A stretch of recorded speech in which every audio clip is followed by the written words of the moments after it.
We are the New York Knicks. We gon' break them down. New York. We gon' shake them down. New York. We are the New York Knicks. We are the New York Knicks. We gon' break them down. New York. We gon' shake them down. New York. We are the New York Knicks. We are the New York Knicks.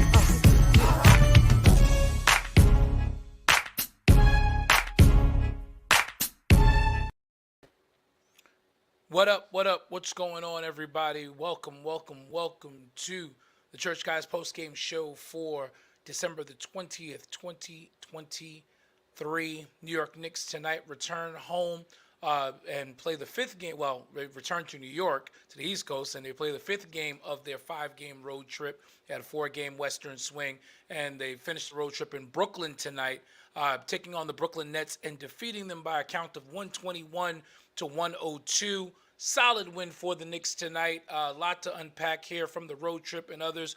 I'm your host, Bishop Dwayne Lodeholt, Bishop D-Lo as they call me. We're here waiting for my co-host to jump in and join in. But while we're at it, do me a favor. I need you to like, share, tag, comment. I need you to like. I need you to share. I need you to tag. And I need you to comment. Let's get into the discussion on tonight. Tonight's game, New York Knicks win 121-102. 19-point victory, a blowout win for the Knicks, a game that they needed to have, a very important win coming off the West Coast trip. So they finished this road trip 3-2, a very daunting road trip that didn't start off very promising. It started off with a very tough loss in Utah in a game that the Knicks led early in by 9 and probably should have won. They then got blitzed by the LA Clippers and really just got completely outplayed and beaten. They did beat the Phoenix Suns in between that. And then last but not least, they did beat LeBron James and the Los Angeles Lakers. So as we're waiting for L and for Bishop J and for Pastor Davey to come on in, let's talk to you guys. Let's talk about it. Did you watch the win tonight? Did you watch the road trip? Talk to us tonight. Let us know how you felt about the Knicks road trip. They finish up 3-2 by beating Brooklyn tonight, improved their record to 16-11 on the campaign. Now 27 games into the season, the Knicks holding firm in fifth place in the Eastern Conference. Fifth place in the Eastern Conference. So again, like, share, tag, and most importantly, comment. We want to have this dialogue with you. Let's talk about some of the things that we saw from the Knicks on tonight. Tonight, I saw a focused team that came out with a stronger defensive effort. The Brooklyn Nets are the number 2 three-point shooting team in the NBA, and tonight Brooklyn did not shoot all that great. The Knick D was strong. Brooklyn shot 16 of 47 from three tonight for 31%. They shot 38% for the game as a team.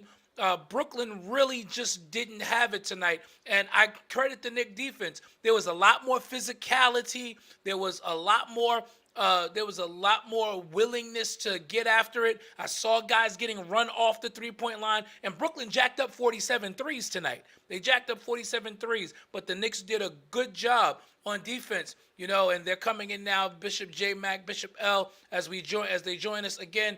Like, share, tag, comment, join the conversation. We're talking tonight. Knicks win 121-102. Blowout win in Brooklyn. Knicks, who have not traditionally been good in Brooklyn lately, get a much-needed big win, able to get their main scorers off the floor in crunch time, and Tibbs, for once, did not wait to get them off the court, finally. And so now Knicks get a day of rest tomorrow and get ready to play 2 home games against Milwaukee on Saturday afternoon and on Monday afternoon. Very weird scheduling by the league this year. Bishop J. Mack. Hello, sir. How are you? Great win for the Knicks. What stood out to me tonight, Julius Randle. Man, we've been waiting for this. We've been waiting for Julius Randle to cut down on the three-pointers and be aggressive and take it to the defense. And we've been waiting for this version. We've been begging for this version. Absolutely true. We've been begging for this version of Julius Randle, where he's taking less threes, he's aggressive, he's either making the basket or he's getting fouled. And that's all you can ask for from your superstar. And if he's going to be the star and he's going to be the number one, then I mean, man, like I said, that was a great. I loved his game tonight. I mean, he started playing like that near the On end the of the West West Coast, Coast trip. Yep. So this is not the first time he's done it. We haven't been on. But listen, this is the Julius Randle, the Knicks need right now, because Yes. when we're down at the center position. Hartenstein played great tonight, by the way. But if we're gonna if other than that dog. well, listen. That was in as Marv Albert would say, that was garbage time. It was garbage. The game was out of reach. I'm not going to hold him to that. He got hammered. Move, then you move. Yeah, but again, it's funny. Move. Go ahead, dunk it. Move. Yeah, listen, it's. I'm not gonna hold him to that. Listen, it didn't make or break the game. Or he got hammered on, yes, but listen, great win by the Knicks. Again, on a night that Brunson really didn't have it, to see Julius Randle. I'm happy for him. I'll be honest. I'm happy for Julius Randle. It's a long time coming, and I hope he stays this way. I hope he stays aggressive. Use that size, use that strength, stay in the paint, get banged up. It was a great win and a great game by Julius Randle, man. I mean, if this is the way he's gonna play, this is what we've been. Pastor Dave, I've been saying, this is what we've been waiting on. This is what we've been begging for from Julius Randle, man. And again, it started in the last 2 to 3 games of that road trip. It clicked. Like, hey, wait a minute. It should have clicked a couple years ago, but hey, better late than never. I'm happy. Julius Randle has finally realized that in the post, he's unguardable. It's true. We've been saying that forever. If this guy just gets into the block and just work back to the basket, make his move, nobody can. And if teams are going to play him one-on-one, like you saw today, he's going to kill everybody. Mitchell Robinson was in his way. That's what it was. Mitchell Robinson been in his way. He passed great out of the double teams tonight. Since you brought that up, that's the other thing. He usually struggles when they run the double team at him. He's passing the ball crisp. He's being aggressive. He's decisive with his moves. He doesn't look like he's indecisive. Like, what do I do? He's making his move. He knows what he wants. Listen, man, like I said, on a night where Brunson kind of struggled, he brought it tonight. I'm happy for Julius Randle. Julius Randle was excellent tonight. And, I mean, I wouldn't even say Brunson, in his case, didn't have it. I mean, it just looked like Jacques Vaughn's game plan was to take Jalen Brunson out, and Jalen Brunson adapted and did all the other things. His stat line tonight, 16 points, 8 assists, 7 rebounds. Strong game from Jalen Brunson doing the other things, because Dante DiVincenzo was just lights out today. It was Dante's Inferno. It was Dante's Inferno tonight. He lit him up. He lit up the Brooklyn skyline tonight, man. I mean, yes. He's a defensive anchor, and that is a quiet splash that we were able to make that I think will help our team, especially in games when Jalen is not giving us Jalen, right? And in games like when RJ is not giving us what we have become accustomed to getting from RJ, because RJ wasn't all that crazy today neither. Yeah, he forced a couple shots tonight that I was questioning, like the 1-on-3 break that he did that time. I was like, come on, RJ, what are we doing? Still coming away with 14 points though. Yes. So that's so he's making his free throws. That's what it boils down to. He can still get to the line. He's making his free throws.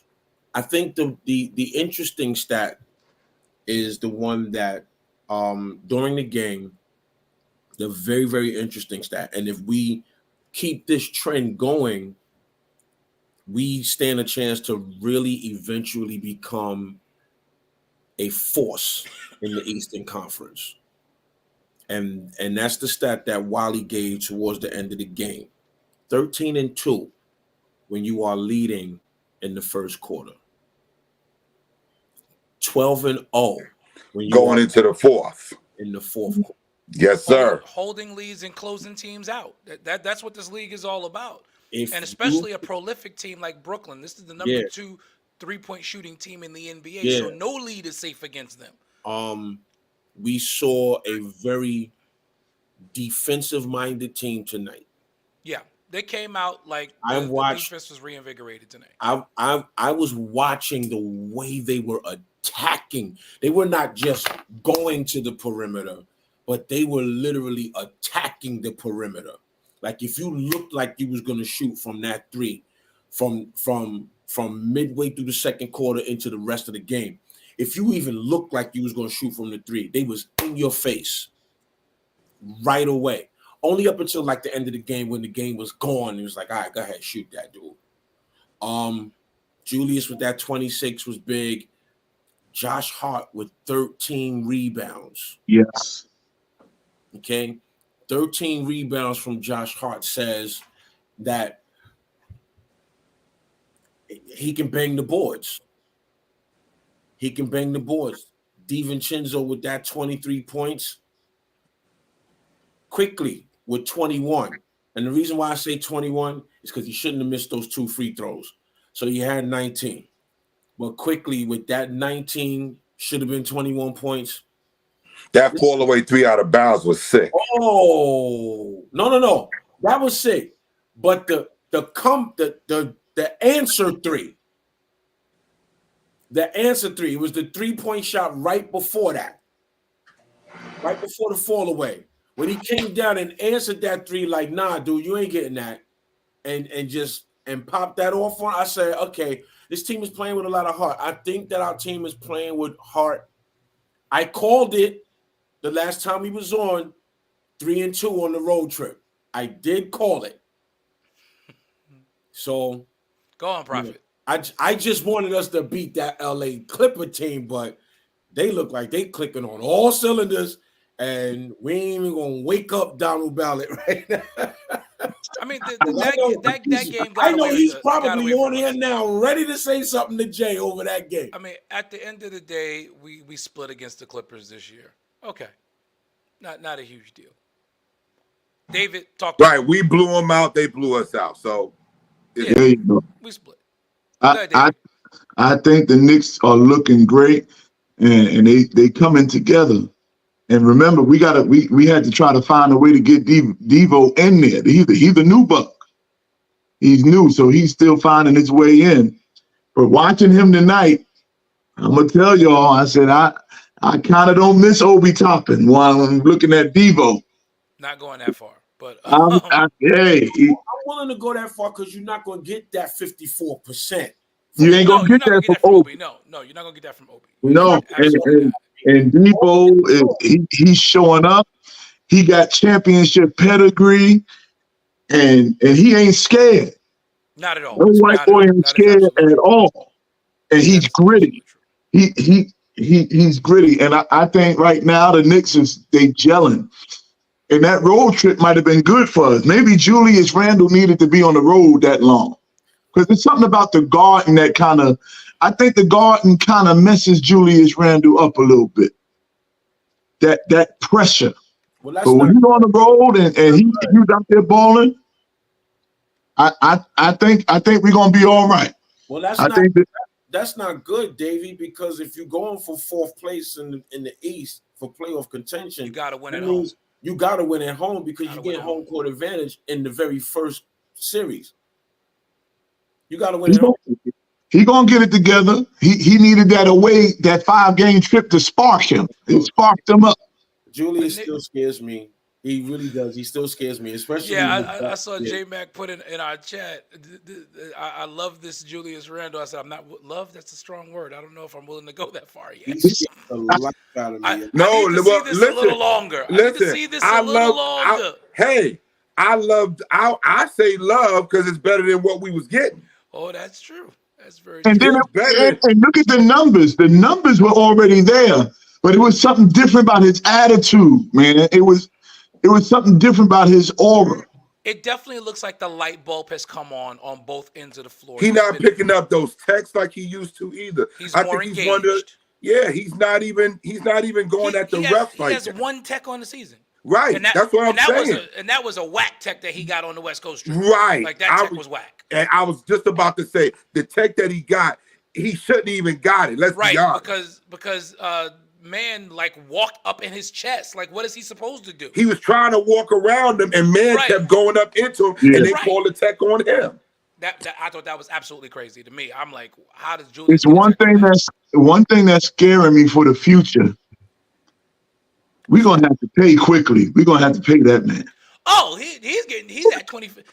By my count, he's at 25 million. Easy. We got to pay that man. Listen, the Knicks blew it when they didn't sign him because he's a restricted free agent. So whatever he get on the open market, in order to keep him, the Knicks gonna have to match it. And he know it. He know it. The way he playing, because he hit them threes and he doing all this. And his swagger is off the chain right now. He knows he is the best sixth man in the league right now. He knows he's dapping up Spike Lee on the bench. He know it. Well, I think here's the thing. You're not going to miss quickly if you wound up with Spider. You're not going to miss quickly. And I think that's what the Knicks was banking on. I think the Knicks are banking on Spider's going to be here. Everybody, Can you guarantee that? No, you can't guarantee, but we have a propensity of doing stupid stuff like this.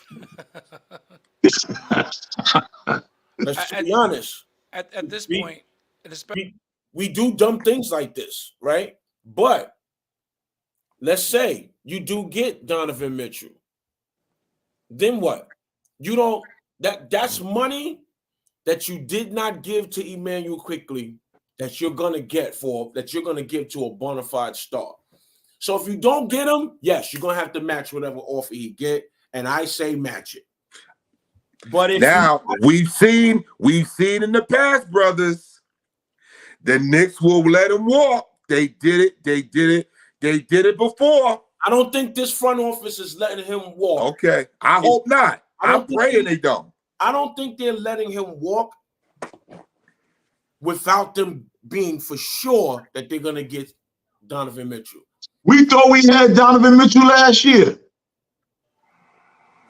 Yeah, but I mean, come on, that was because we didn't want to let go of RJ, and I think that was a good move. No, and they didn't want to let go of Quentin Grimes either. They didn't want to let go of Quentin Grimes neither. They didn't want to let go of Quentin Grimes. And that might still be a good move too. That may still be a good move as well. So now imagine you're getting him and you kept RJ and you kept because listen, isn't he a free agent after this year? Next year. He's a free agent after next year. So he's in a walk year basically next year. Yeah. So Cleveland's gonna be looking to deal him because they know he's not staying. They know he's not staying. Here we go. There go Ballot. Keep going. We'll deal with Ballot later. Go on. Unmute yourself, J-Mac. Unmute yourself. We're not gonna deal with Ballot right now. Let's continue what we're talking about. This is important. Keep going. So, like I said, you're gonna have to match him if you want to keep him. But if you know that you got Donovan, go ahead. Or you can sign and trade him because they can give him the money, sign and trade him to Cleveland, and still get Donovan. That's what would have to happen, but Cleveland would have to fall out of contention for that to happen. Yeah, but they are. They playing horrible. Donovan's gone. Donovan's already gone. He does not want to be there. He's already gone. His bags are already packed. He keeps talking about being in New York, even though he's got on a Cleveland outfit. He keeps talking about the fact he was building a house in New York. Yeah. It's like the second interview I done heard where dude was like, listen, I was going to bed. I knew I was a Knick. I was building my house. Foregone conclusion. Really, it's a foregone conclusion. unless something happens out of the complete norm where Well, I'm going to the this Lakers. is the Knicks, Butler. You sound like Reginald Backus going to Mount Olive. You calling names on the look? No. Dave, didn't we discuss this? You cannot do that. No, Dave. Yes, he can. Dave, you can. Well, yeah. After today, he can. After today, he can. Yes. Oh, Jesus. I thought I was going to have to come around that corner over there on Pacific and do some work. I'm like, yo, what is Davey doing? Why he got us mounting up with weapons and swords? You know, Jesus told Peter, don't just take one, take two. Davey was inciting a riot on social media today. I just said 7 words. All I said was 7 words. And he started a twofold war. He started the alphabet war, and then he started the gender war. I said, what is he doing? I'm getting it from both ends right now. Yes. They shish kebabbing me, man. I'm like, I said, David right. David just David right. I'm like, man, Davey, I'm down the block. Don't make me come down to Pacific Street, man. Don't make me do it. Woo. I'll be all right. So, yeah, I will deal with y'all next time. Yeah, go on. I don't mind. One and one. That's all I got to say. That's the only way we'll lose. If we lose quickly, we got to get Mitch. It got to be for Donovan Mitchell. I can see that. Absolutely. Can't lose both. Absolutely, without question, that's the only way. That's the only way. And I think I'm telling you, I believe that that's the only reason why they weren't pressed to give him the money. You're gonna play for this money, which he is doing.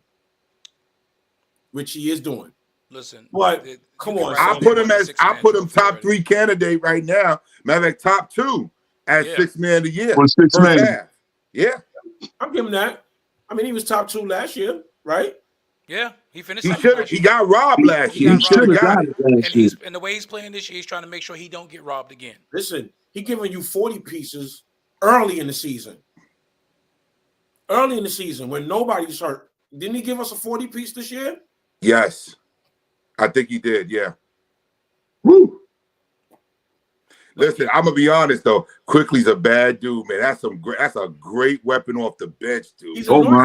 I know what you say about Donovan, but yo, Donovan ain't proven, man. This guy, has he ever been past the first round? No. Neither has Quickly. It's okay.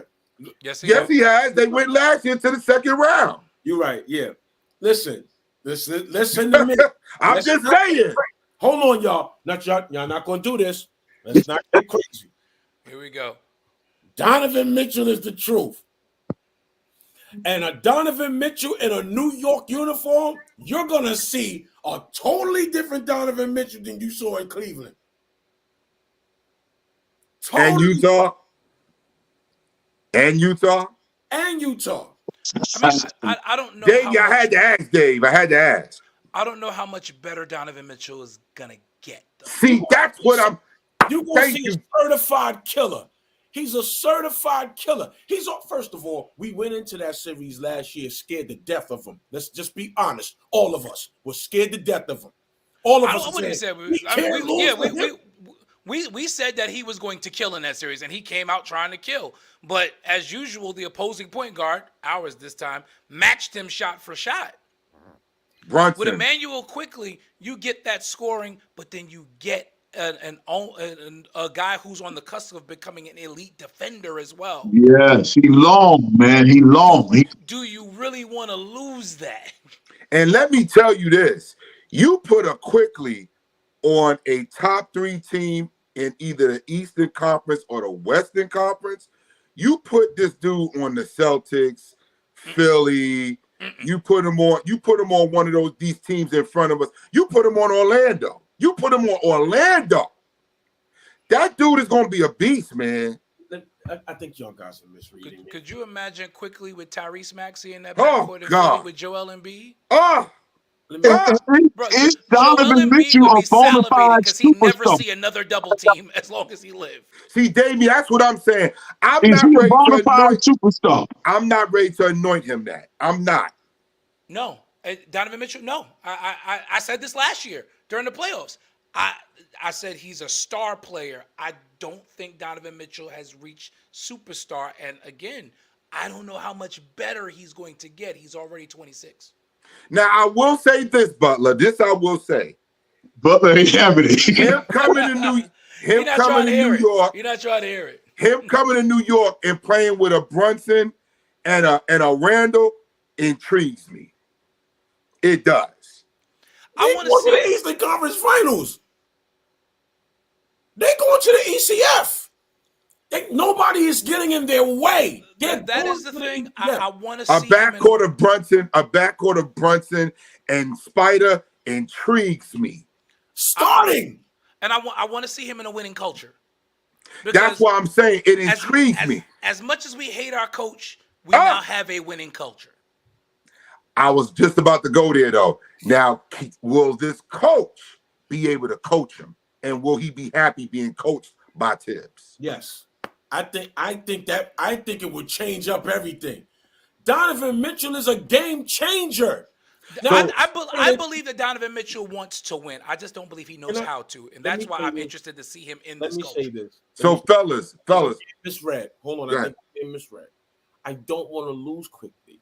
No. We know you don't want to lose him. What I'm saying is I believe that the Knicks made the move that they made in the offseason on the strength that they know their chances of getting Donovan is you probably at about a 92% chance of getting Donovan. You don't need Donovan and quickly. You don't. No, you don't. So, fellas, we talked about this the last time we were all four of us were on together. I'm going to propose this question to y'all again. Are we saying that Tibbs is coming back at the end of this year if they don't make it to the Eastern Conference Finals? I think Tibbs is coming back at the end of this year because this front office is not in the habit of making moves like that. They're not going to make that kind of a move. I agree. I think the only way Tibbs gets fired is if this team just totally falls apart. Yeah, if they don't make the playoffs, no, he's not coming back. See, Dave, that's what I was saying, man. We were talking about this last time. If they finish saying that it was going to be over at the end of the season, losing 7 games in the second round, he comes back. Yeah, I don't agree with it. I'm with Dave. I think this should be it if he don't make it.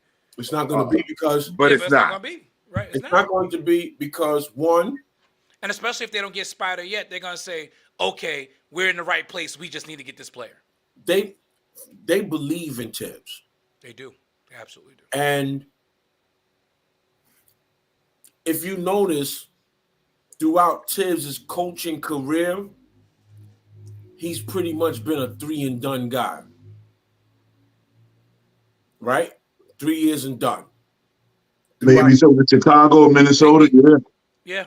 It's been a 3-and-done guy. However, in that 4th year, if he got a job right after, he was back to where he needed to be again.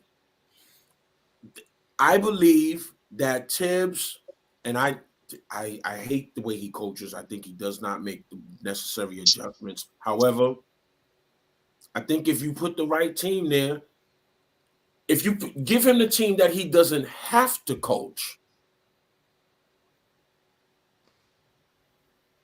give him the team that he does not have to coach.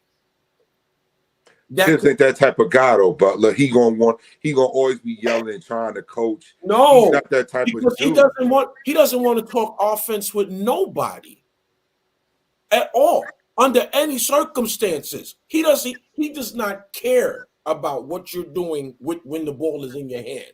And that he's a defensive mind. But what's scary is prior to this game tonight, the Knicks defense was non-existent. It was gone. Non-existent. It felt like he was losing that part. It felt like he was losing the players, like they wasn't going hard. We gave a 144 to the Clippers. I put it in the chat.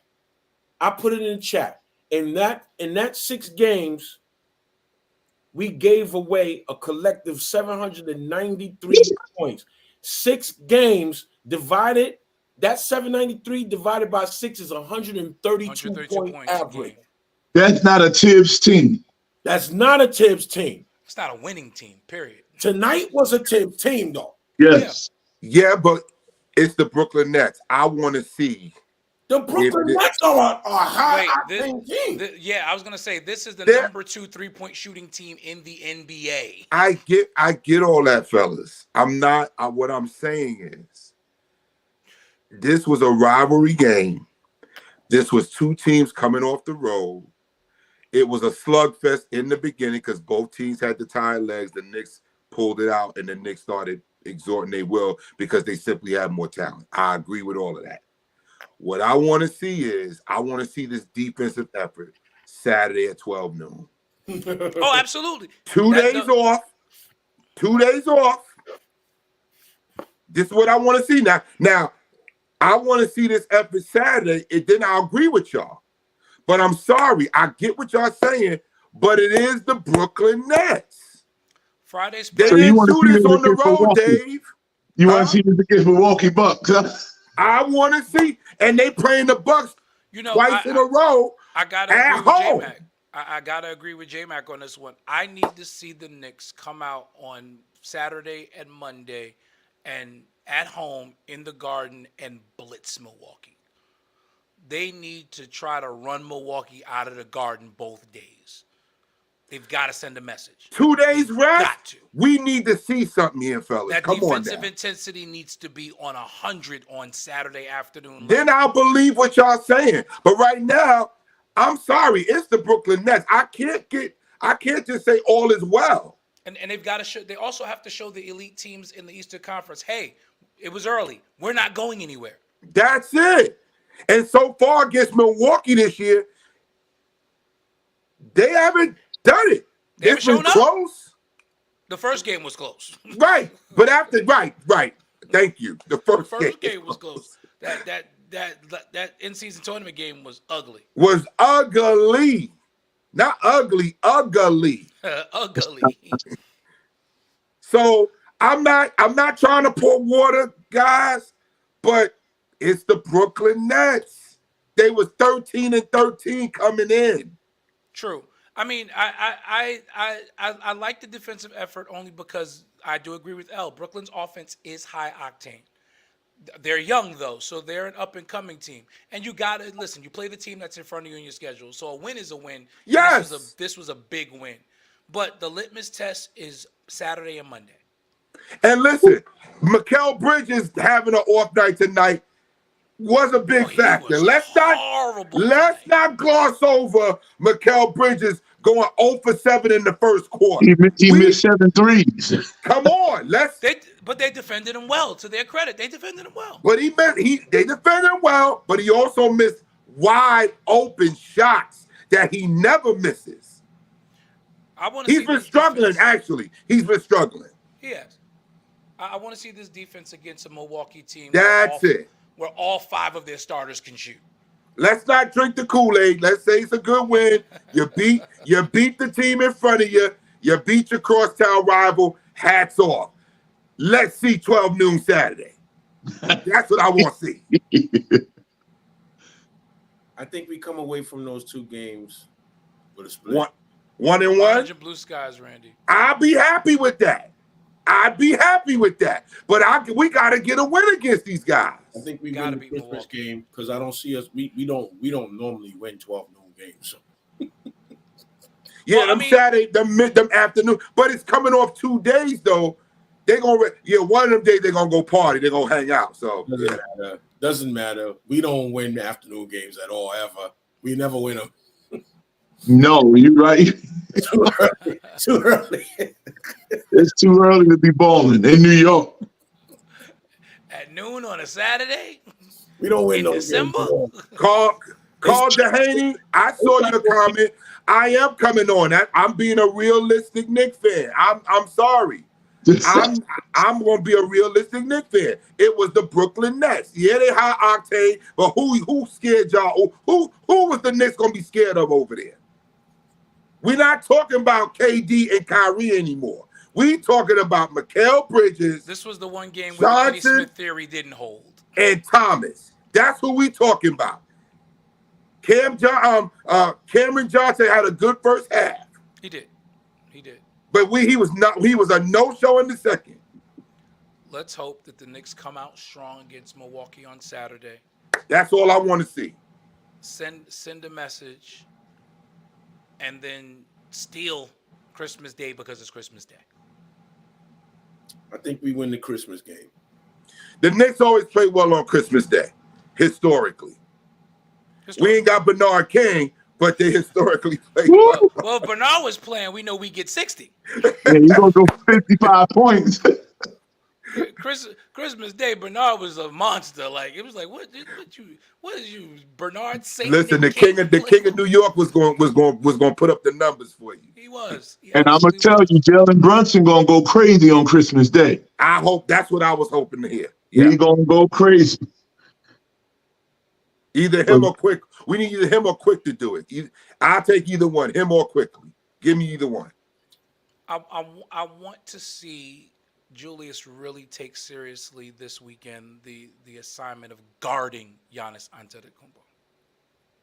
Like really just trying to make his life difficult. I would like to see him. Then that has to be, those have to be games where he doesn't focus on scoring. Well, he's never not going to focus on scoring because Julius Randle is a scorer first. Then guess what? Giannis is going to bust his tail. He's going to give him that work. Yeah. Yo, what was wrong with Jericho Sims tonight? Jericho Sims turned his ankle in the LA game that started on the jump He ball. did that at the tip-off, didn't he? Yeah. He's out 1 to 2 weeks. He's out 1 to 2 weeks. I ain't never seen nobody get hurt on that. That's like Aaron Rodgers. He got hurt on the tip-off. Who, shifting gears for a second, has been cleared to play. To practice. No, he's been 100% clear, which means he can play on Sunday. He can suit up Sunday. Now Robert Saleh is saying he's not going to play, but I don't know. They're not putting him behind that offensive line again. He's not playing. Going to get killed. Yeah, he's not playing this year. They're not going to put him behind that offensive line. And for what? The Jets are out of it now. Right. Why? I don't know why they're not tanking and trying to get a draft pick. The Jets have week to fix that offensive line before next season. That's it. They have to fix that offensive line. Yeah. They have everything else in place. They got to fix that offensive line. That offensive line is terrible as Swiss cheese.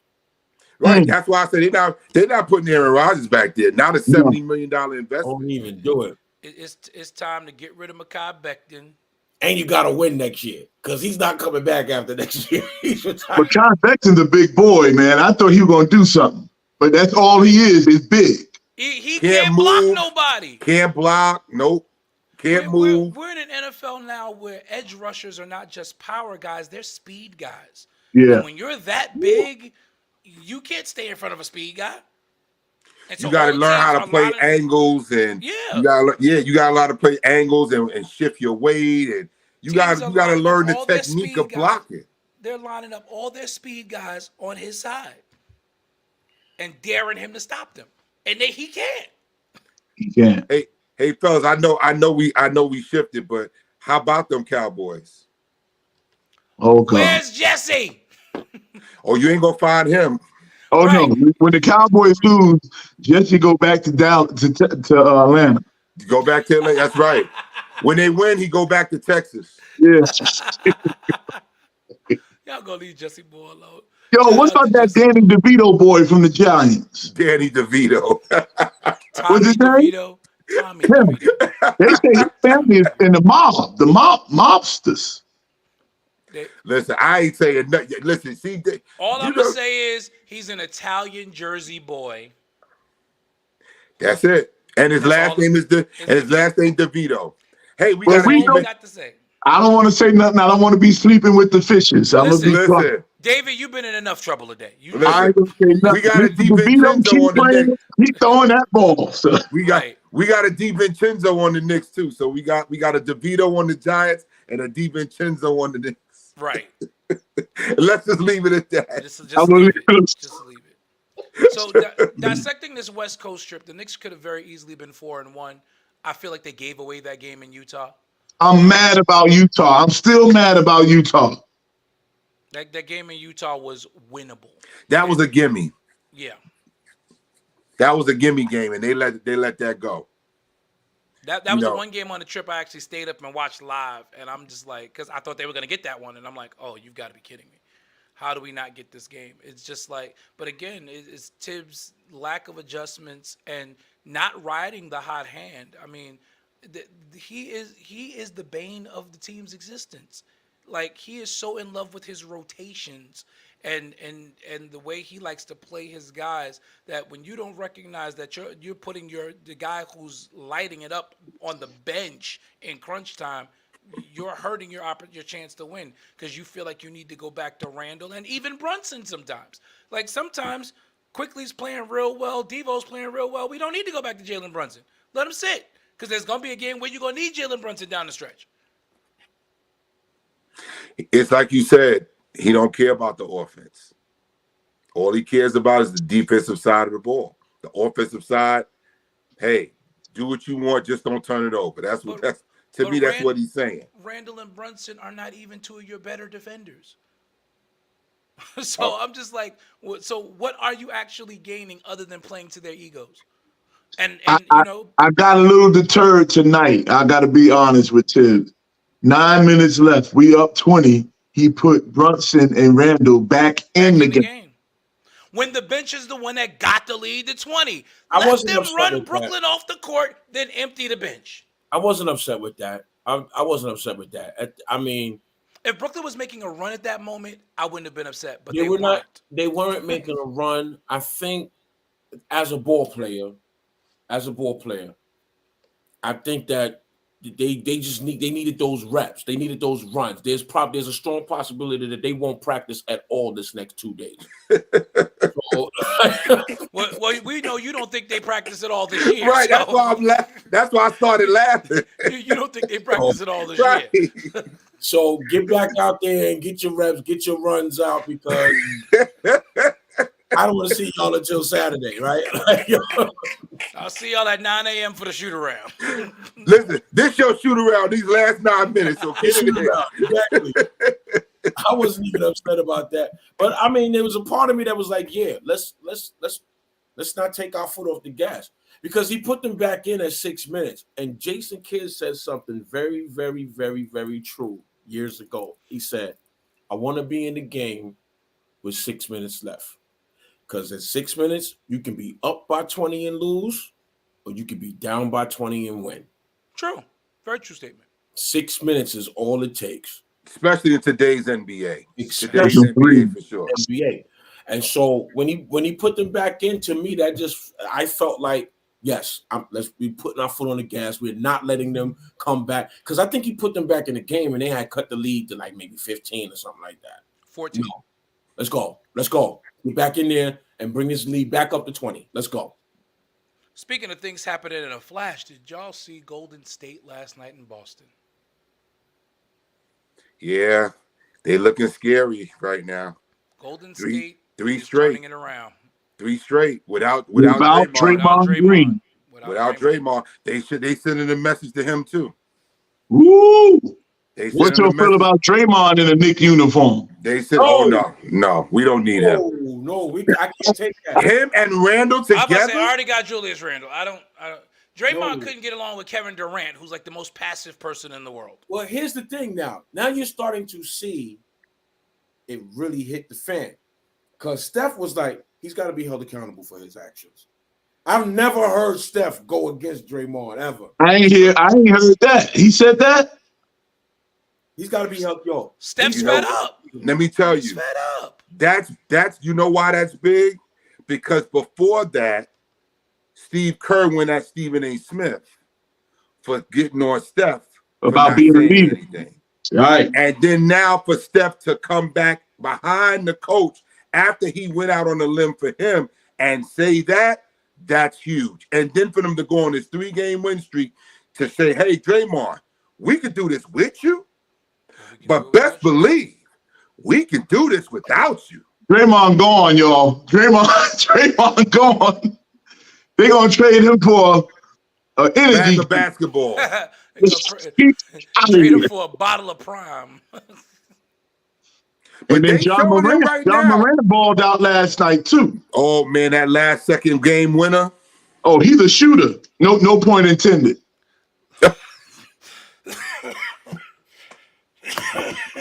Bang bang. If anybody could have a fairy tale comeback story, Hollywood couldn't have written that better. Do you still think he's gonna be the face of the league yet? Even after this, you think they'll let him be? I don't think so either. No. If it had been just the one gun charge, that would have been one thing. But they were ready to make him the face of the league. He was gonna be the new face of the league. Kobe got in trouble and still remained the face of the league. Yeah, Kobe got in trouble because of women though. Yeah, he wasn't flashing no guns. The league will absorb that because they understand that women come with the territory. Yes, and his wife didn't leave him. That was the other thing. Wifey stayed. In fact, Kobe was smart enough that he messed up and then went and got his wife a bigger diamond. He sure did. And said, "Baby, he took it to the wrong hole." Oh my God, Dave! Where's it going? Hold on, let me put this disclaimer out. The views of Pastor David Wright are his and do not reflect the views of the other hosts on a Church Guy Sports Show. They said Kobe. Now that we've got that disclaimer out. Kobe, take it to the hole, not that hole. I love you, Davey. Oh my God. I love you. Keep doing what you do, Davey. Keep doing what you do. Bring these viewers up. That's right. Oh my God. Oh my God. Dang. I hope it ain't no ladies watching this tonight." I hope not, because this is. Oh my God. Oh my goodness. I just don't. Look, you got pastors on here. Pastor Camp just said, "Come on, Pastor Dave." Camp, Pastor Camp, I'm sorry. Pastor Camp is one of the most serious people now. You got to be nice now. Pastor Camp, I'm sorry. Bethlehem Baptist Church, I love y'all. No, that's the Bethlehem Nation. Get it right. Bethlehem Nation. Bethlehem Nation, yes. Pastor Camp, please forgive Davey. Please forgive me. Please forgive. Let's switch gears. Quickly. Let's try anyway. Let's talk. Woo. I want to talk about Yoshinobu Yamamoto. I know I sound like I'm speaking in tongues. I was about to quicken. Wait. Yoshinobu Yamamoto, Japanese phenom that the Yankees is going after. Who will be a New York Yankee. This dude, it looks like somebody got to Hal and he's in evil empire mode. And I love it. Yankees are in evil empire. I think he heard me. I think he heard he heard you. You might be right. The Yankees are in evil empire. Oh, there you go. He's gonna get the sword. Listen, once they didn't get my man for $700 million, they had to do something. But I mean, I think that trade for Soto is going to be huge. And he's already talking about re-upping. They quietly picked up this Jeter kid that they just stole from the Red Sox. Another Jeter? No, you can't have another Jeter. Well, his first name is Jeter. He was named his parents named him after Derek Jeter. Wow. And he was in the Red Sox organization. He's supposed to be a phenom. So they done grabbed this Jeter, stole the Jeter kid from the Red Sox. And the Mets ain't doing nothing. I'm like, the Yankees are back in evil empire mode. But I love it. This kid Yamamoto, I watched him. He's a better pitcher than Ohtani. He's a better pitcher. I watched a highlight of him, and he threw it at 110. That's crazy. Yo. Oh yeah, Willie Randolph was really, really cool. Really, I went to a baseball clinic many years ago when I was a kid, and Willie Randolph was our guest speaker. I still have that autograph of number 30. He's from Brownsville, so you can't help but love Willie Randolph. Brooklyn kid. Yep. He threw it at 110. 110 miles per hour. Yeah, that Japanese kid is like. You can't hit that. and No. and and The only one- quietly, The only one that Yankees could. made another trade for what they call foreign money, because you have to have, there's a posting fee that goes with this. They are in evil empire mode. They, like, this was a trade that went under the radar. They traded like a second level minor leaguer for some extra money. They're making sure they don't get outbid. They are making sure they don't Listen, get outbid for this kid. The only person that could possibly hit a 110-mile-an-hour fastball, he been retired, and that's Albert Bell. Ain't nobody else can hit a 110-mile-an-hour fastball. And I said possibly. And that's Albert Bell. Ain't nobody else can hit nothing. Even Barry Bonds couldn't hit 110. Albert Bell, yes. Yeah. The Big Hurt. Albert Bell was different. The Big Hurt. Frank Thomas. The Big Hurt can hit it. Nah, Albert Bell was something else, kid. Bell had one of the quickest bats I've ever seen. Yes. Albert Bell had one of the quickest bats. I forgot who it was. Somebody tried to sneak. Yo, this dude was on. I think it was Troy Percival. Y'all remember Troy Percival? Troy Percival was throwing at 105 back in the 90s. Yes. See, that's when people throwing like 95, 97. This dude is throwing 15 miles per hour faster than that. Yeah. Yeah. 110, Davey. 110. Yeah. When I seen the radar, I was like, oh, hell no. No way. Think No about it. way. Aroldis Chapman, who was our closer for many years, was consistently between like 101 and 104. This guy's throwing at 110. That might not be his top speed. If Gotta it's not, be. that's real scary. There's no way. He's First of all, throwing as a any faster catcher, I than don't know if that. I want to catch him. But see, it ain't just the fact that he can throw it; he can place it. Right. Because I've seen the highlights. He can spot it, 110 Dave. with movement. He can spot it. Yo, He can spot his curveball's at 90. Woo! Yeah, he can spot 90 it. mile per hour curve. Right. You're not hitting that guy. Come on, 110 Yankees. with Pull movement. him in. Come on, Yankees. Come They on. ain't losing him. They gotta do something because the Astros is, man. Them dudes is no joke, man.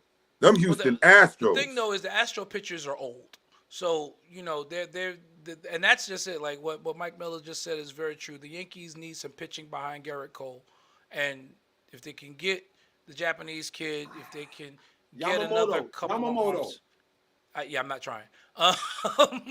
The Mets signed that boy that used to play with the Yankees. Signed him on a 1-year contract. Yoshinobu.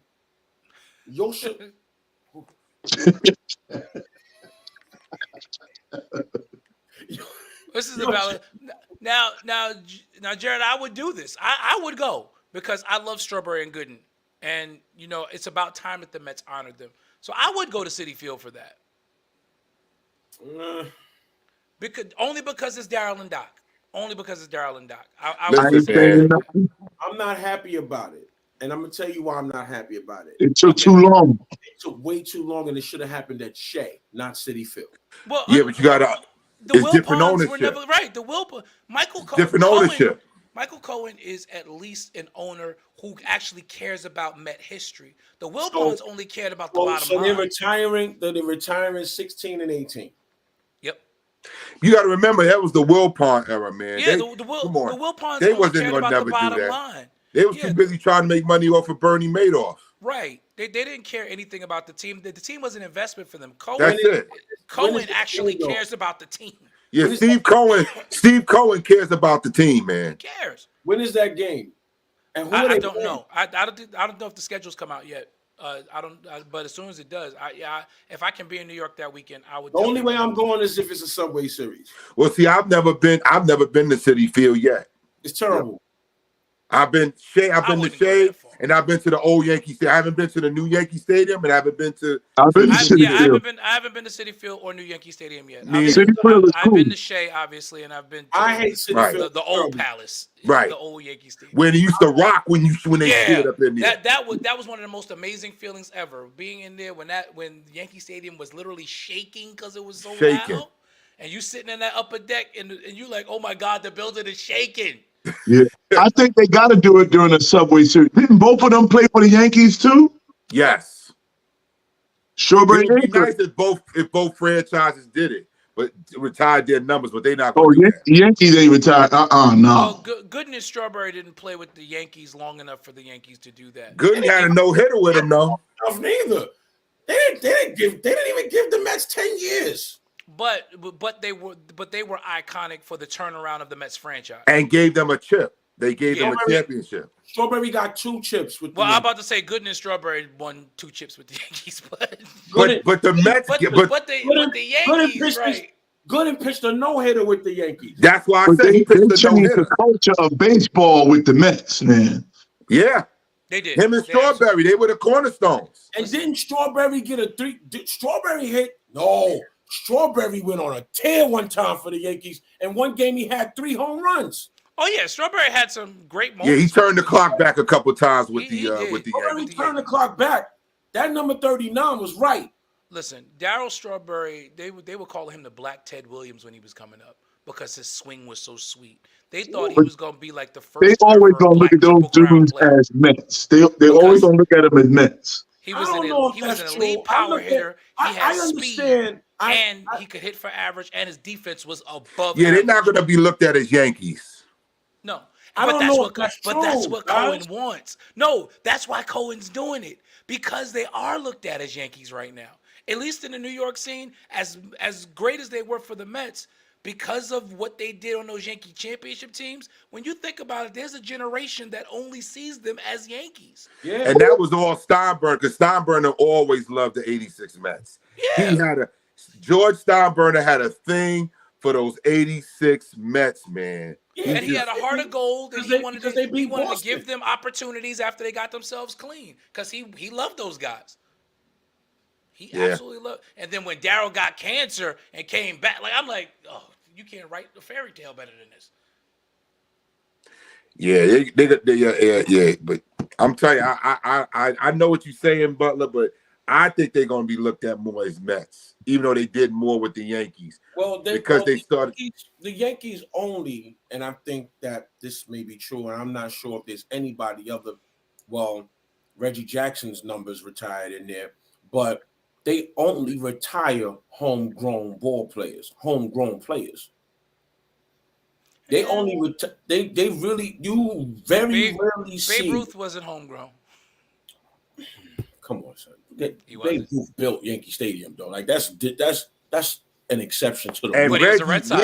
Reggie is the straw George that stirs Herman, the drink. bro. Like it's George Herman. Come on. And Reggie is the straw that stirs the drink.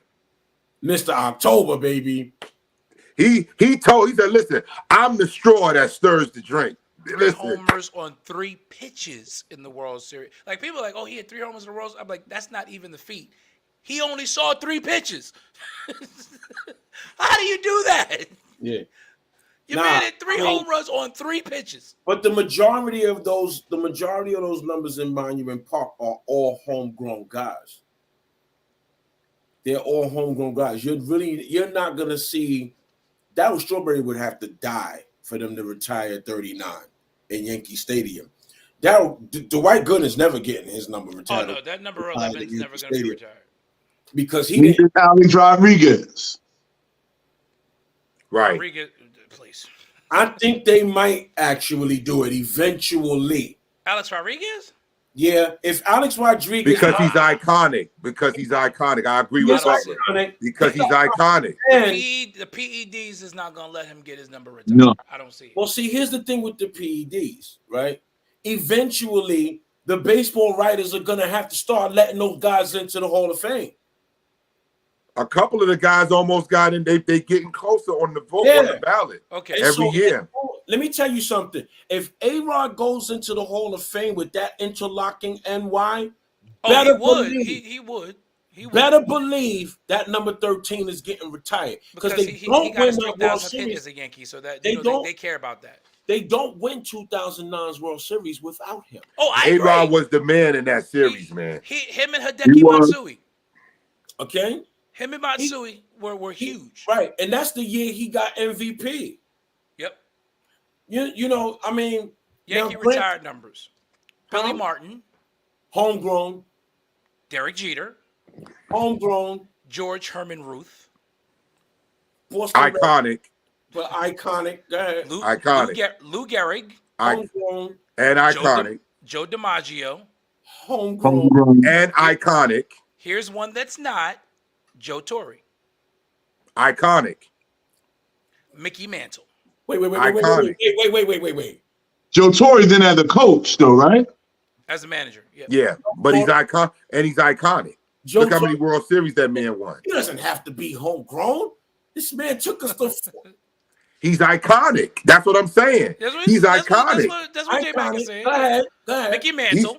Homegrown. Iconic. Yogi Berra. Iconic. Bill Dickey.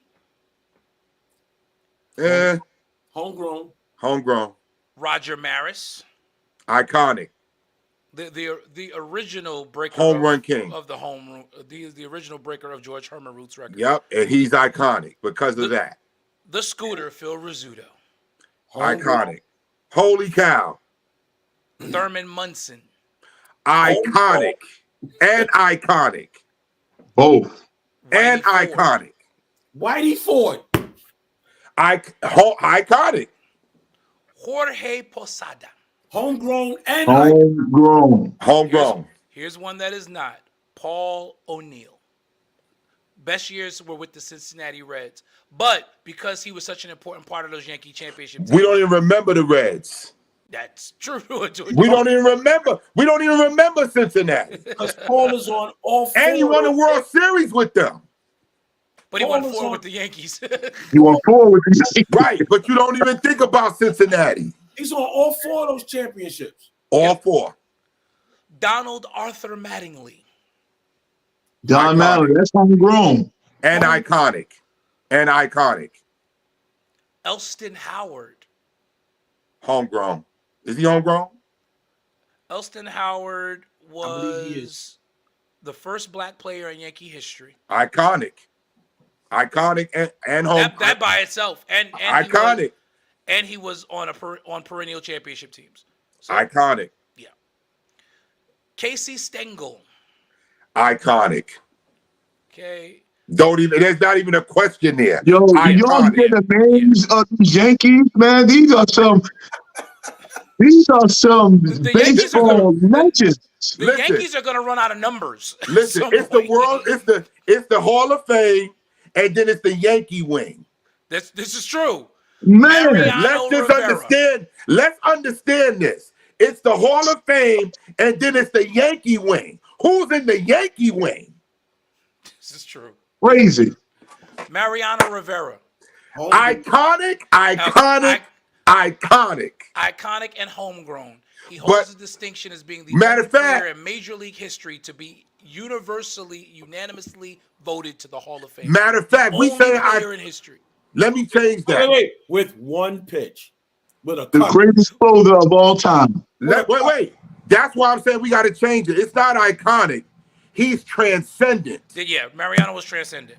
He's transcendent. They renamed the Relief Pitcher of the Year award after this man once he retired. Like the year after he retired, they said, okay, we naming the award after you. Listen. Most saves in MLB history, and it will never, he has that record that will never be caught. Ever. Listen, before they officially retired 42 because of Jackie Robinson, he was wearing 42. And he was the last player, and he was the last Major League Baseball player to wear 42. That's right. So that's why I say transcendent. Transcendent, absolutely. Everything he did, 652 saves. Just look at the playoffs. 1 blown save. 1. And that was a fluke. I'm still mad about broken bat. I'm looking at Joe Torre like, why did you have the infield in? Like, because if everybody's playing back, Jeter catches that on the fly, and the inning's over. I'm like, why is the infield in? Are we talking about Arizona? Yeah. Yes. Yeah. That's his only blown save in the playoffs. That's the only save he blew ever in the playoffs. In the World Series, because Alfonso Soriano had won that game for us. He hit that home run off for Kurt Schilling, and I said, we're going to win the World Series after 9/11. Can you believe this? No, he got 2. He got 2 blown saves. He blew one against the Indians too, didn't he? No, it wasn't technically a blown save. That was in the 8th inning. The Indian one was in the 8th inning. Got it. But yeah, he blew the one save he blew was against Arizona. Was against Arizona in Game 7 of the World Series. But in that same year, to beat Boston in the 7th game of the ALCS, he went 3 innings. I think he no-hit him. I think Closers don't go that long. Transcendent. With one pitch, a fastball cutter. Cut fastball. The cut And then fastball. Aaron Boone hit that home run, and Mariano didn't even celebrate with the team. He just ran out to the mound and just collapsed in worship. Like he tells everybody, he said, I just went to the mound and just thank God. Like he was. Oh, and did you know he's also a minister? No. Yeah. Mariano He's a believer. Rivera, he's a Pentecostal minister back home in Panama. Oh shoot! He won And he got a dealership in I think in Jersey. The women in his church wear prayer cloths. Reggie Jackson. He's not homegrown, but he's iconic. Andy Pettit. Homegrown. The Gator, Ron Guidry. Homegrown. Burnaby Williams. Homegrown. And those are the Yankee retired numbers. Did I say homegrown? Those retired numbers back there, you named about 40 guys, and only 3 of them was not homegrown. But J-Mac, but Bishop J-Mac, you absolutely right, because I didn't think about it. Like there's the Hall of Fame, and then there's the Yankee wing. Then there's the Yankee wing. Yes. It's the Hall of Fame, and then it's that step up, the Yankee wing. You have this much greatness in one organization. Getting that bust made with a Yankee hat on it. Oh, that's the biggest thing in the world. Biggest thing in the world. And trust me when I tell you, A-Rod is going to be in the Hall of Fame with a Yankee hat on. He's not going in with a Seattle Mariners hat on. No, or a Texas Ranger hat. No. He's going in there with a Yankee hat. He won the World Series. That's the team he won the World Series with. MLB, Major League Baseball is giving him way too much of a second life. Oh, please. Wait, what team? He's the owner, right? Who he own? He part owner of some team. No, he's part owner of the Minnesota Timberwolves. Timberwolves, okay. He's part of the Minnesota Timberwolves. But I mean, they're giving him way too. They're giving him the second chance that they refuse to give Barry Bonds, Roger Clemens. Roger Clemens is one of the greatest pitchers alive.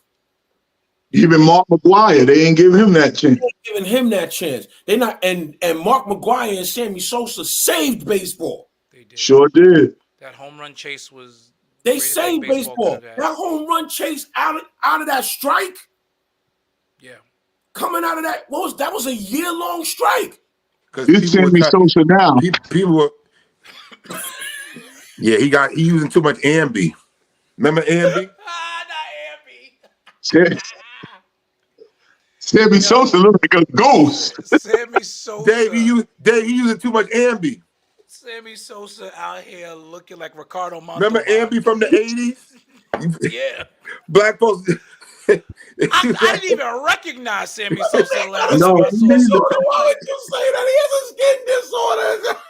He out here looking like Ricardo Montalban. I'm sorry. And them big old red lips and that skin. I said, who is that man? I said, who that lady? That's what I said.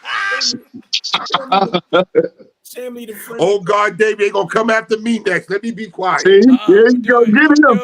His name is Bishop Jason McCann.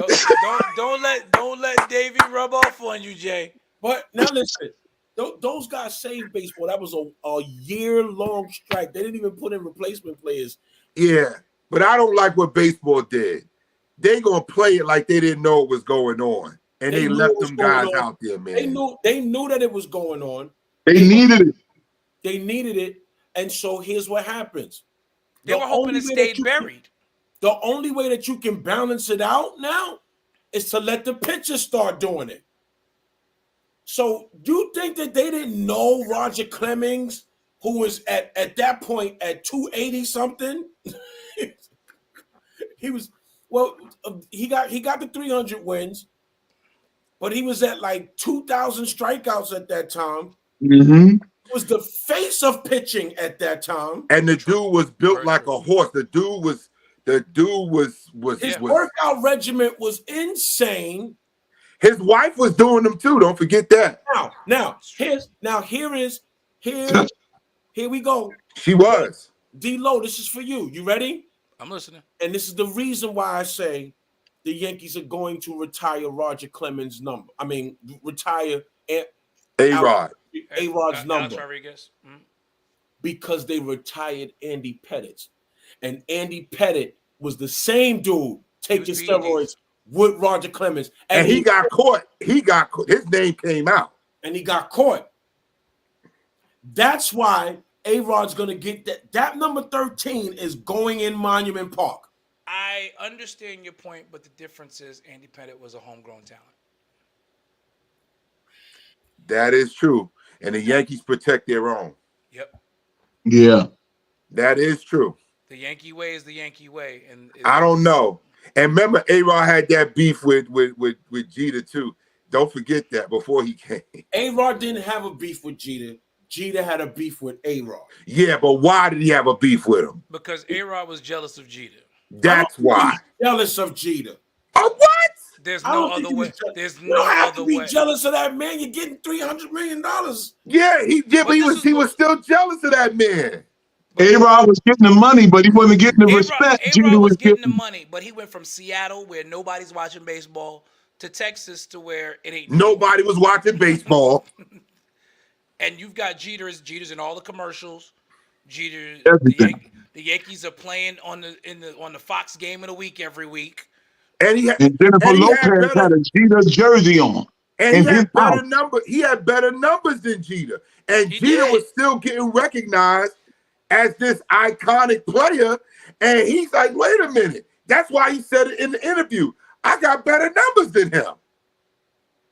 He was jealous of that man. My man blatantly said, nobody says when we play the Yankees that, oh, we can't let Jeter beat us. Yes. That man came for Jeter. That's not jealousy. That man came for the captain. He came for the captain. When the truth is, ask any team in baseball at some point, either with his defense or his offense, Jeter beat every team in the league. All I got to do is say playoffs, Oakland A's. Home plate. Yeah, but Jeter not A-Rod, y'all. No, Jeter's not A-Rod skill-wise, but intangible-wise. Clutch. Yes, I take Jeter over A-Rod. Easily. If I need a base hit, I need a base hit to win the game, if I need a hit to win the game, whether it be home run, whether it be a double, triple, single, I want Jeter. Give me Jeter. Give me Jeter at the plate. Absolutely. If I need, I'm sorry, Dave. Jeter's whole career was a fairy tale. The power numbers are there for A-Rod, no question about it. This is a man who hit a home run on his 3,000th hit. Who does that? Right up the middle, right up the butt. Man, he hit a home run, yeah. He hit a home run for his 3,000th hit. His last game. His last at bat at Yankee Stadium. Wait. Game-winning A-Rod RBI. did it. A-Rod did it too. 3 years after Jeter. I don't care. A-Rod did it. He hit a home run for his 3,000 hit. And don't do that. Jeter got a base hit on his last at bat in baseball. Don't sleep on my man's from Washington Heights because Jeter's from Kalamazoo. Stop it. But New York, baby. Jeter wanted to be a Yankee. And A-Rod moved to Miami when he was like 6. So right. That's like saying Michael Jordan is from Brooklyn. Brooklyn, right. He was born in Brooklyn, but Michael Jordan's from North Carolina.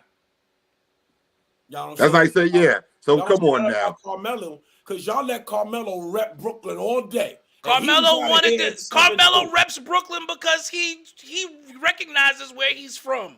He claims Jordan ain't Brooklyn. never mentioned Brooklyn, and I've never heard him mention Brooklyn ever.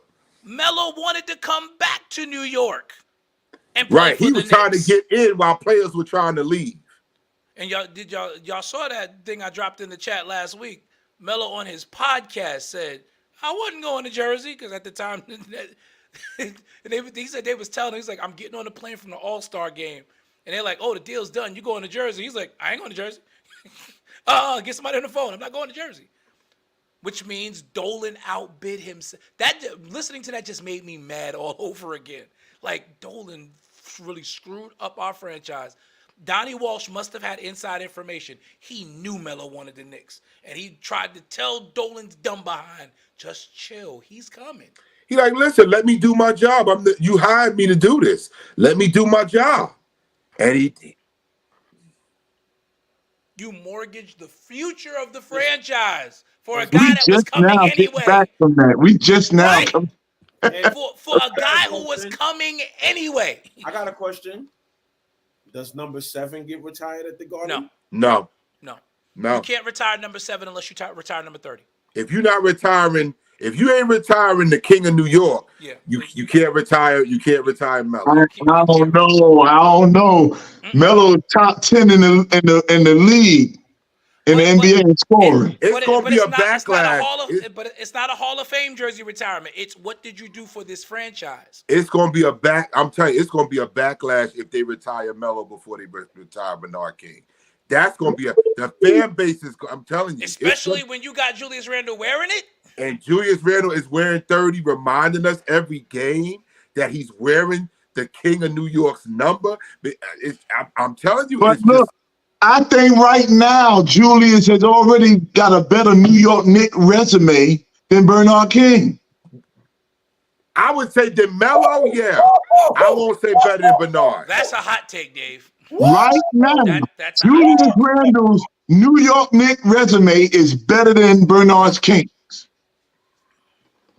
Listen, that was a statement because you stopped J Mack in his tracks. He was getting ready to say something. He said, no, because what I was going to say is they've been having this argument, but the argument wasn't Melo versus King.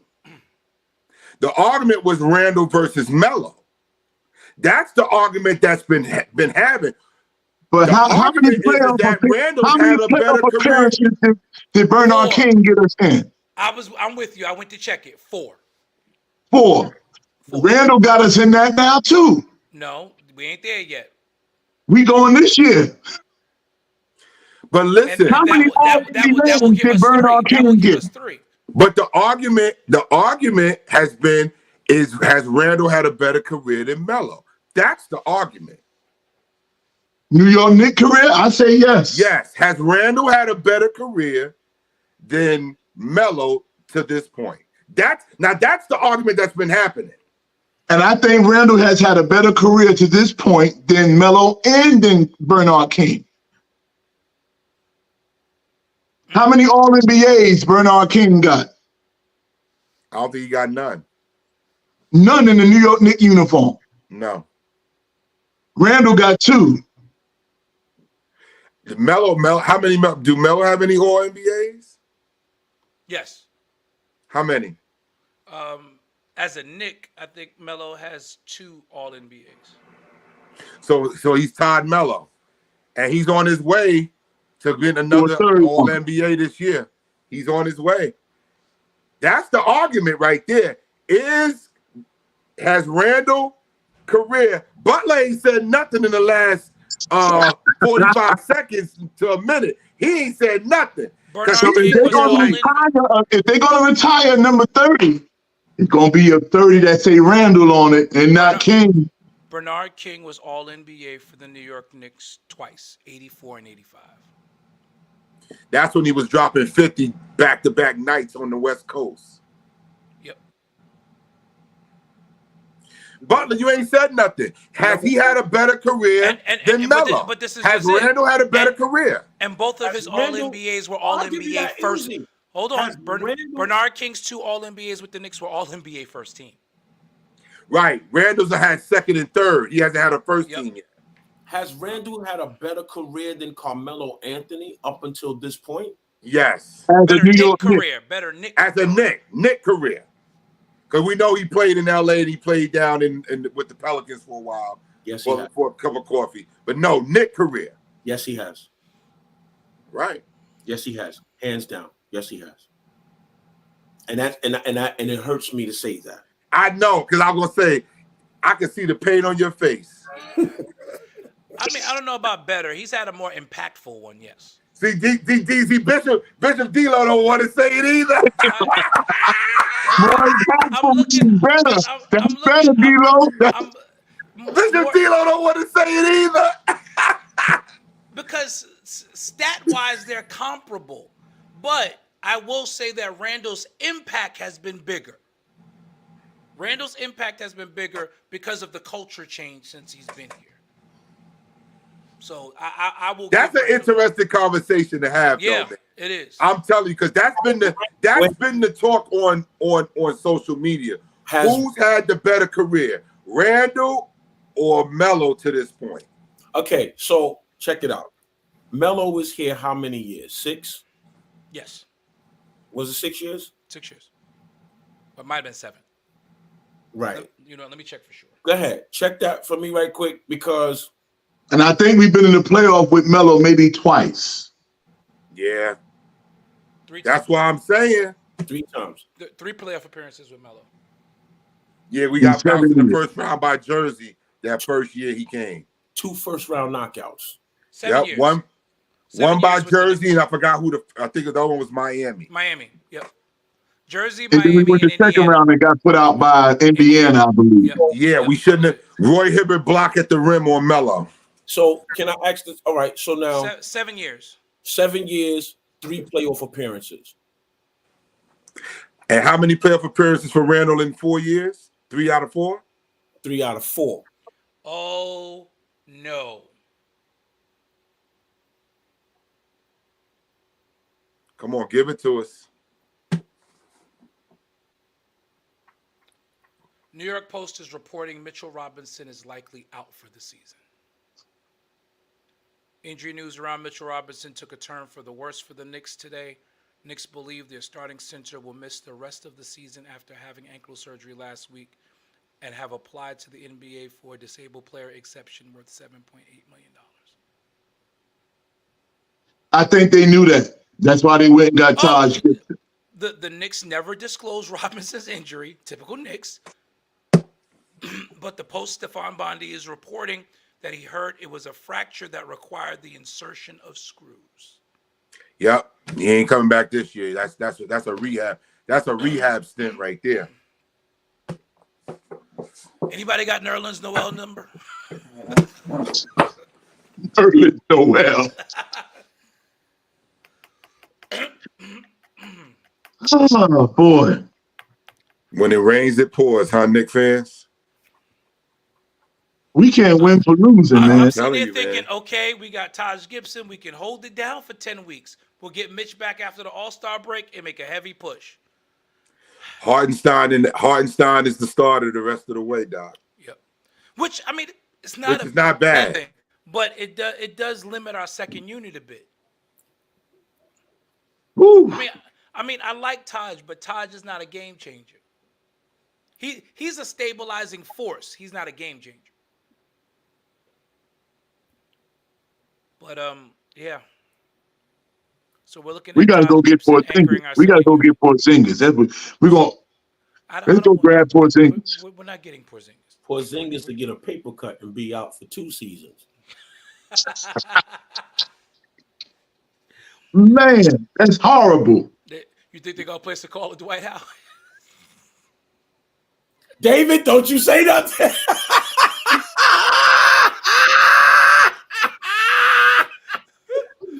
Don't you say nothing, David. Don't nothing, say Dave. one word. Not a thing. Word. Don't say nothing. Not David. No. Woo, No. Oh God. No. I'm a mute you, right? Don't do it. I'm a mute you. Don't do it. I promise I'm not gonna say a word. Oh my God.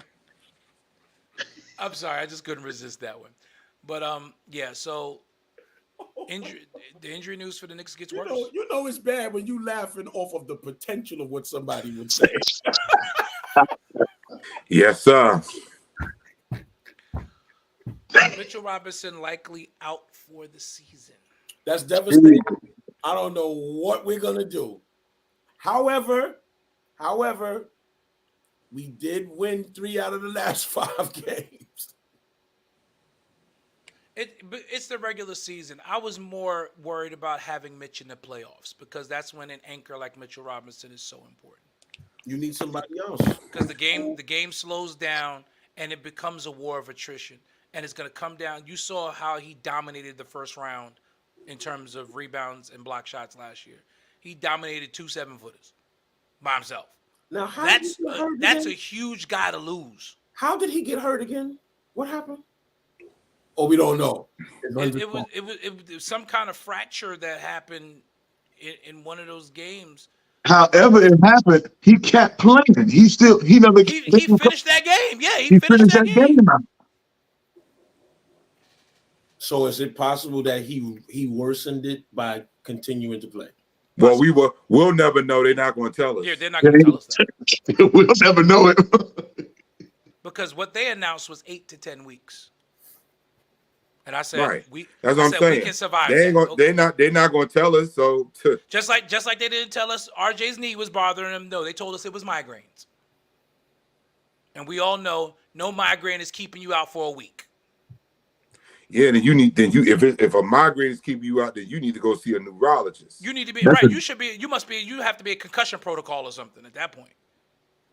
Migraines? Nah, that was his knee. You didn't have a stroke.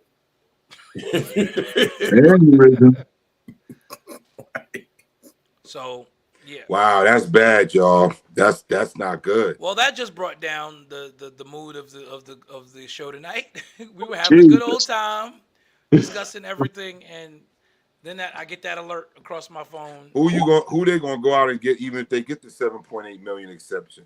Who you gonna get? Who you gonna sign? I mean, like, who's out there? I mean, there's nobody out there. I mean, you just signed Taj Gibson, so. But they signed Taj Gibson for the minimum.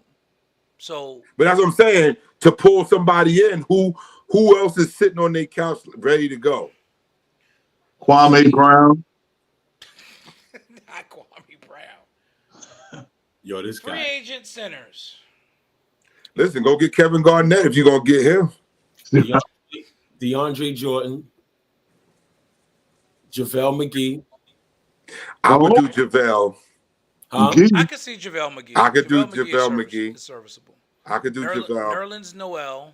No, we did that already. Dwayne Dedmon. DeMarcus Cousins.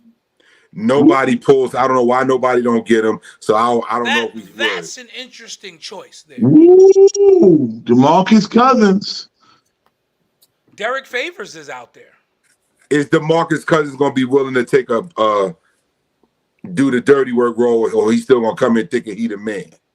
He can't. He got no choice. He got no choice. I just don't want him coming in causing no trouble because of that. He's been on a couple of podcasts saying he still can do what he did, and I'm looking at him like, bro, you've been out of the league like how many years now? A couple years now. I think McGee or Cousins, one of them. Yeah, I would do JaVale McGee.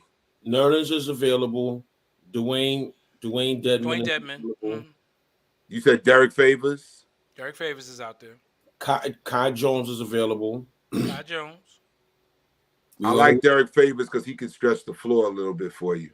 Derek Favors is available. I like JaVale McGee because you only need a backup big. That's it. Because Hartenstein's your starter. Hartenstein is the starter. He's proven he can handle it. So that's fine. You need a backup. You need a backup big. And Taj Gibson is undersized. Not for nothing. Jericho Sims is undersized. Right. He can jump, but he's not a 7-footer. Yeah, he's undersized. You need a big who can block shots, anchor the second unit's defense, and rebound.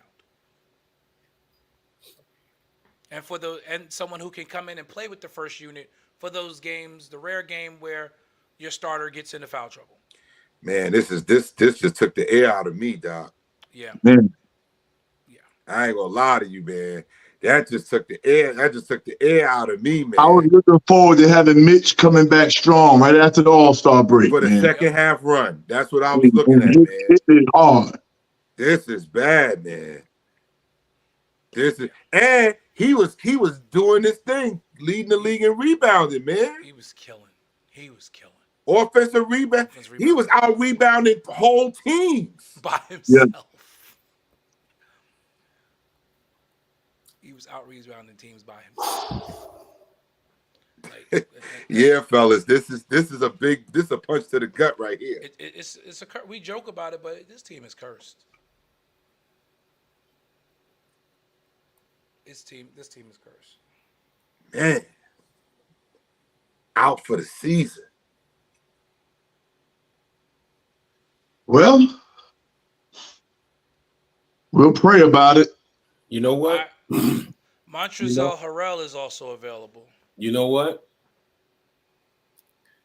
I would do him too. I would get him.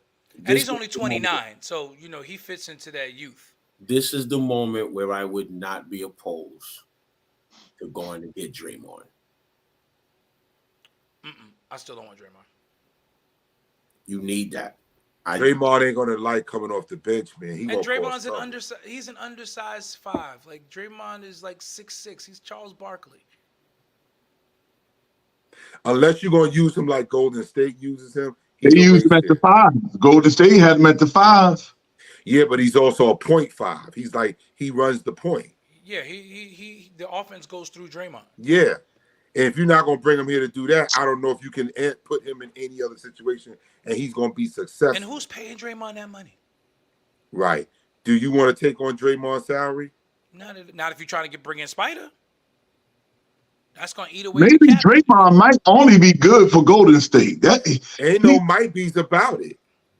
That might be. Ain't no might be's about it. When they decide not to give him another contract, he's going to be out of the league. Nobody else is going to take Draymond Green. He worked with that franchise. He won't work anyplace else. Ain't no might be's about it. He plays well with Steph and Clay. And Wiggins. That's who he plays well with. Myers Leonard is available as well.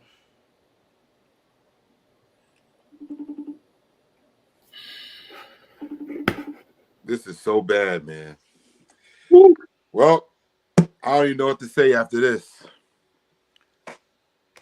Well, we're looking forward to Saturday and Monday. I know. Big win for the Knicks tonight again, 121-102 over the Brooklyn Nets. It's tough news coming out of the Knicks locker room, where it appears that the injury to Mitchell Robinson is a lot worse than we originally were told, and he may actually be out for the season, being that the Knicks have now applied for a disabled player exception.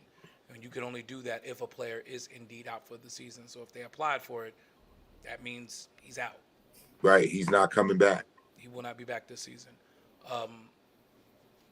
That's a huge blow to the Knicks, a huge blow to the aspirations of getting out of the second round into the Eastern Conference Finals, particularly in a conference where all of the elite teams have elite bigs. You've got Robin Lopez and Antetokounmpo in Milwaukee. You've got Porzingis in Boston. You've got Embiid in Philly. That's your top 3 right there. And we at least had an elite defensive big to match up with them. Don't Orlando still got Bobo? Don't they still got him? No, Bobo is in Bobo is Isn't he in Dallas? Bobo is actually in. Is he overseas? I think Bobo is with the Clippers. Oh, he don't even play then. Nah, but Bobo, I think Bobo's on the West Coast. Yeah, Bobo's out west. That would have been No, he's in Phoenix. Sorry, he's in Phoenix. Still believe Bobo's in Phoenix. I still believe, and I think the Lord will make a way. Somehow. Like a ship that's tossed and driven.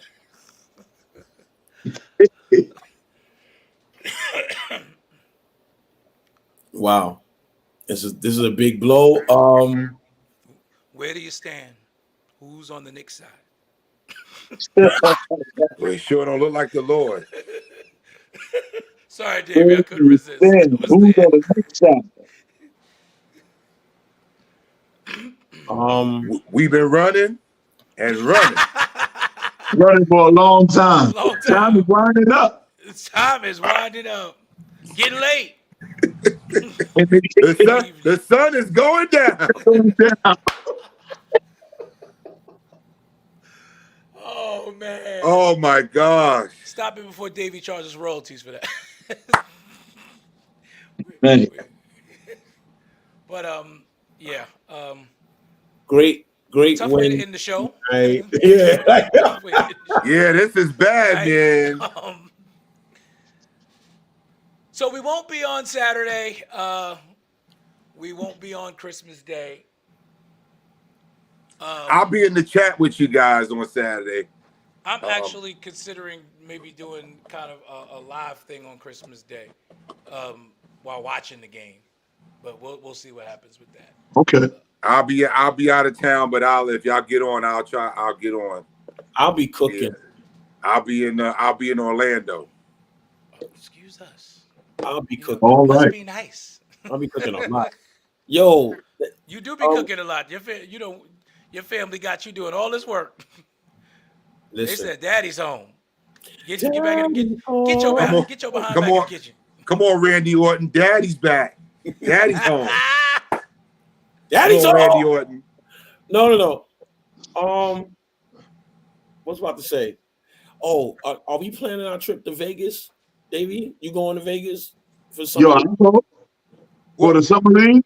NBA Summer League and NBA Con. Absolutely. And also, before that, did we pick out a game that we going to yet? Did we pick out a game? You said, Knicks Lakers. I said February 3rd. I think it is Knicks Lakers. All right, when We'll talk about that offline. We'll talk about that offline. All right, yeah. I gotta give y'all the ticket information. so Yes. Knicks Lakers. Okay. All right, cool. That's gonna be a Saturday, good one, being that the Knicks beat them out there. So LeBron coming for something. That's gonna be a good one. At the Garden, yeah, he's gonna be looking for revenge. So that's gonna be a fun game. It's gonna be a Saturday, which is I good. can't wait. That means me and Because Jason remember, will be in town. LeBron used to be flipping the water bottles on our bench and throwing water bottles. He ain't playing like that no more. He ain't joking now. We are no Listen, longer a joke. I am proud of the way Julius Randle played him the other night. I really am. Julius Randle went at him like, I don't care who you are. You in my way. I'm bullying you too. And he looked really good. He looked really good. So what day is that? That's a Saturday. You need the It's date. the first Saturday in February. February the 3rd. Yes, February 3. 2-3.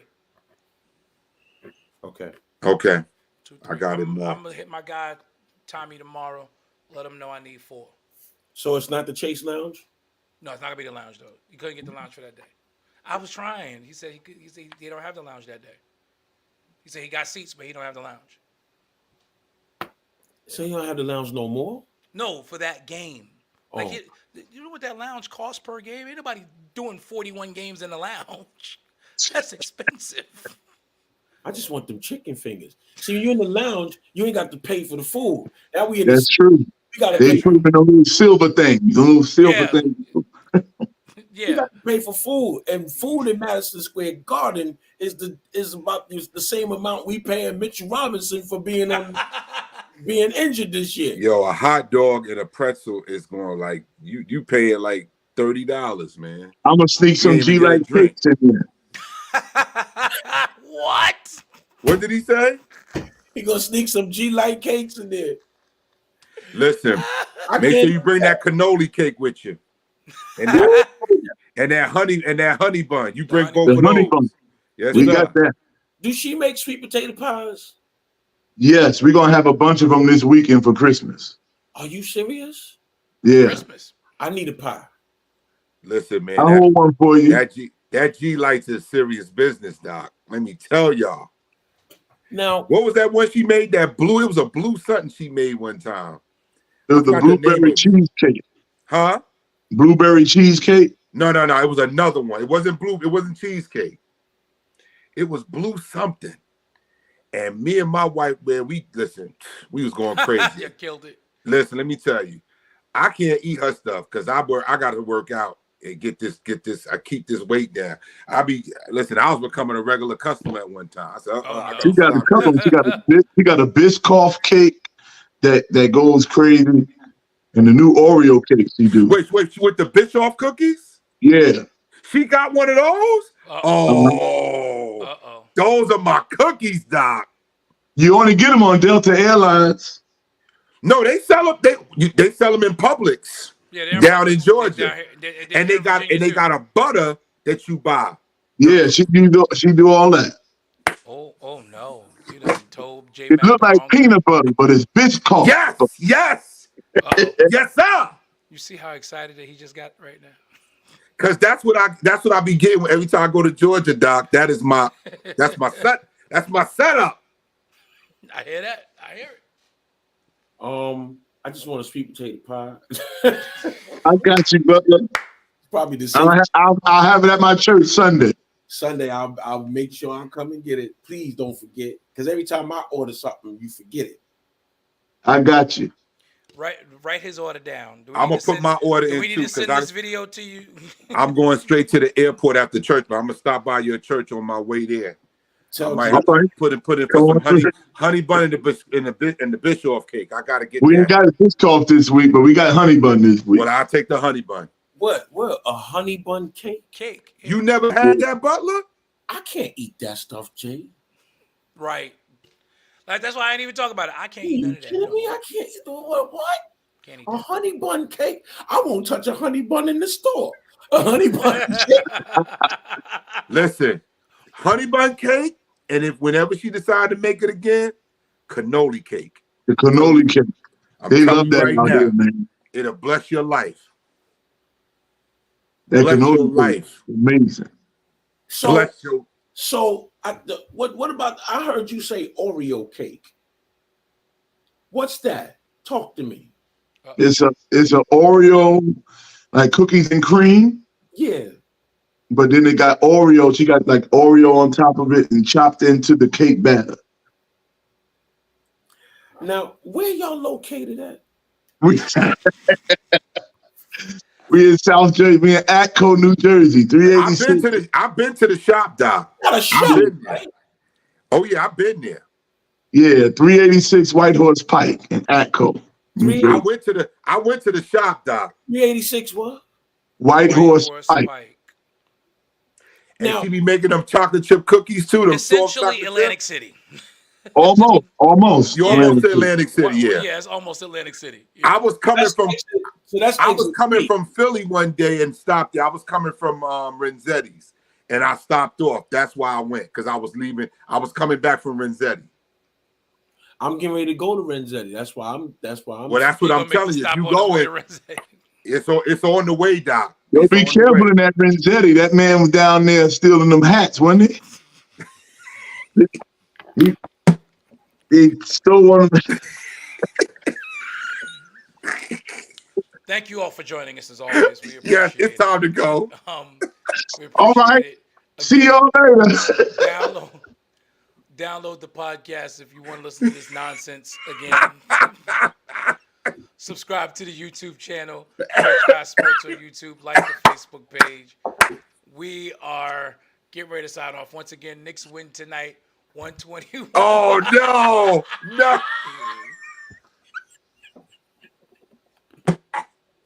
No, Butler, you doing it wrong. You got to look at the camera. You got to put your face to the camera. Right. You got to look at right. There you go. You got to look at the camera while you doing it. We will be back next week. No show. Knicks play again Saturday at noon. There will be no show. You know, we don't generally do weekend shows unless it's the playoffs. Monday, the Knicks will be playing at noon. There may be a live show going on during the game. So we're going to see about that. But until then, until next week, I can't even open this up to see when we're going to be back. I can't even open this up to see when we're going to be back. All right. Butler, we'll be back why did you do that, man? Wednesday night. I bought mine. I have the box. I bought mine. And that's authentic. It's an authentic box because I got the same box. I bought mine. This is an authentic box. No. You know you bought it. I got the case for mine. That's right. And you got your documents hanging up in the back. Yes, Wednesday night, December 27th, we will be back after the Knicks Thunder game from OKC. So until then, orange and blue skies over New York. I see that man investments ever again. Because as soon as I see him invest, I'm be like, that's stolen. That's stolen. Your buttons are stolen. I see the price tag. I see the price tag still on there. You stole that. Your buttons are stolen. The piping, you stole the piping. Not the piping. You stole the coronation. You stole the coronation tapestry. You stole the tapestry. There's a thief among us. There's a thief among us. What you do it quickly. See, y'all getting me. I got to go. I'm going. I love y'all guys. I'm getting off here because I'm going to get in trouble. Good night, everyone. Until then, until next Wednesday, orange and blue skies. We'll see you then. Have a great night, everyone.